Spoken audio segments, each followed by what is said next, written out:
Peace, everybody. In the name of Ahaya, Asha Ahaya. I want to bring out this folly, this false narrative, this foolishness that this Yahjew Judah dude keeps spewing out, teaching and telling my people, the true Hebrew Israelites, the so-called Negro, African American, the so-called black. This dude represents Ethiopia, Cush, the Cushites. He represents the line of Selassie, the supposed, alleged descendant of King Solomon, which is total falsehood. So he comes with a whole different type of spirit, whole different type of doctrine, whole different type of ideology, and a whole different type of teaching that's not even meant for my people. My people are the Hebrew Israelites. We are not Ethiopians. We are not Cushites. But this fellow over here says that the true Hebrew Israelites are not my people, but they are the Cushites, the Ethiopians. That's so contrary to the word, it's ridiculous. So this leaves him for open commentary that we do not have to read anymore. The book does not have to be open. The living word is now in a living fleshly body of Yahjew Judah. Just go to him. Now let's use the discernment that the power of Abraham gave us and instructed us right here in Malachi chapter 3. This is how you expose the lie and bring out the truth. This is how you can tell if you're serving the word of man or serving the word of Ahia, God. Now, Malachi chapter 3, verse 16, it reads, Then they that feared Ahia spoke one with another, and Ahia hearkened, listened, and he heard, and a book of remembrance was written before him for them that feared Ahia, and that thought upon his name. It didn't say nothing about Jesus Christ. It didn't say nothing about Yahjew Judah. It didn't say nothing about no other entity, deity, or person. It only said thought upon his name, and it's referencing the power of Abraham, Isaac, and Jacob. We're talking about Ahia, y'all. Then verse 17.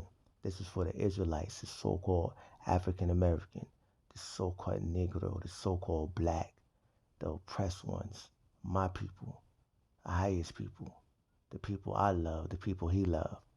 Verse 17, he says, And they, my people, shall be mine, not Yahjew Judah, not Christ, saith Ahia of hosts, you know, in the day that I do make, right, even my own treasure, like it should say that I make up my jewels, right? Because there's a scripture where it says that, we're like a few stones in the crown, like we're the remnant, you know what I'm saying? So in this day right here, when Ahia is making up the remnant of his people, his treasured jewels, the stones in the crown, you know what I'm saying? And when he is getting ready to bring salvation unto us, when he's getting ready to bring judgment to the nations, that's Daniel chapter 2, verses 40 through 45.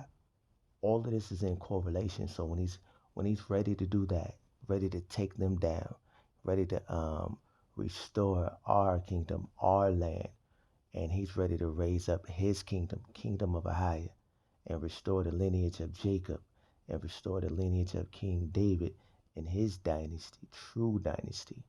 When he's ready to do that, he's going to spare that chosen remnant because only 10% of the men of all of Israel is going to return back to Ahia only. 90% is going to stay in idolatry and whatever else they into. And we all know about the 2/3. That's the whole nation of Yasharala. So when Ahia decides to return, bring judgment, and spare Yisrael, like he says right here, I will spare them as a man, but it says I will spare them as a like a father, spare his own son that served Hayah. So when Hayah is in the process of doing this, and a book is written to show us how to return back to him, that's Deuteronomy chapter 30. Go to Deuteronomy chapter 30. It will talk about when the blessings and the curses come to mind in the nations or the lands of our oppressors, or when we are living among our oppressors. Now, a lot of us came to realize who we are by reading Deuteronomy chapter 28, verses 15 through 67, and Leviticus chapter 26. So if you learn who you was through the curses, then that should resonate with you. You know what I'm saying? Things should come to mind.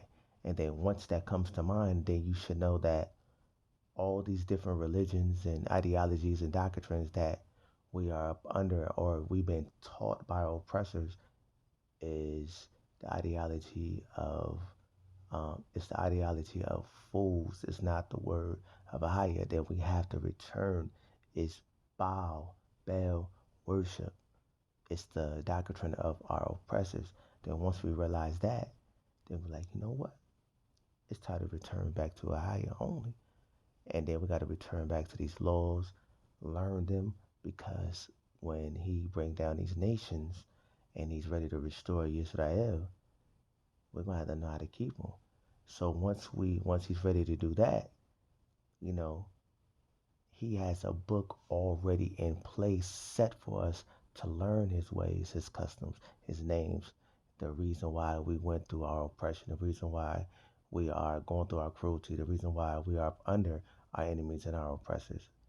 It's all the answers. So if you listen to Yahjew Judah or anyone else or any other deity that take you away from the Old Testament, Genesis to Malachi, then that's taking you away from your ancestors, your history. That's taking you away from learning how to return back to Ahia. Hosea chapter 3, verses 4 through 5. It says, return unto Ahia first, then seek out David, your king. But you got to return to Ahia first. The majority of us now return like they looking for Christ. So they're easy. It's easier to deceive them because they're looking for man instead of Ahia. And it's easy to manipulate people because we're so oppressed and down and out. You can just tell them a full story and they jump on anything that sounds like a good thing. But then when you go to verse 18, which is the nail in the coffin, once you realize this book of remembrance is written up for us, once you realize that Ahia is going to gather us and he's going to make up his Jews, his special chosen remnant, then he's instructing us to, then we shall again discern between the righteous and the wicked, between him that serve Ahia or God and him that serve him not. So if someone is telling you to go away from the book, someone is telling you to turn away from Ahia, if someone is telling you that, then your duty now is to discern, is they serving Ahia or they serving themselves or serving another deity. So this right here refutes and kick everything that Yahjew Judah is teaching and the New Testament is teaching, because Ahia tells us to return to him, to him only. You know, in the book of Deuteronomy, it also talks about Ahia speaks on if anyone tries to take you away from him. That can be wife, husband, son, kid, friend, uncle, auntie, whatever, right? Anything tries to take you away from Ahia and tell you to serve another deity, you supposed to you supposed to turn your back and shun that person and shut him up. You know, that's the law, right? So I just want you guys to see how this dude should eat his own words and you guys should turn from any false doctrine because it's contrary to the word of Ahia. With that being said, peace. Serve Ahia, Asha Ahia only. You may call him Yah, Yahweh, Yahuwah, the power of Abraham. Serve Ahia only. No idols.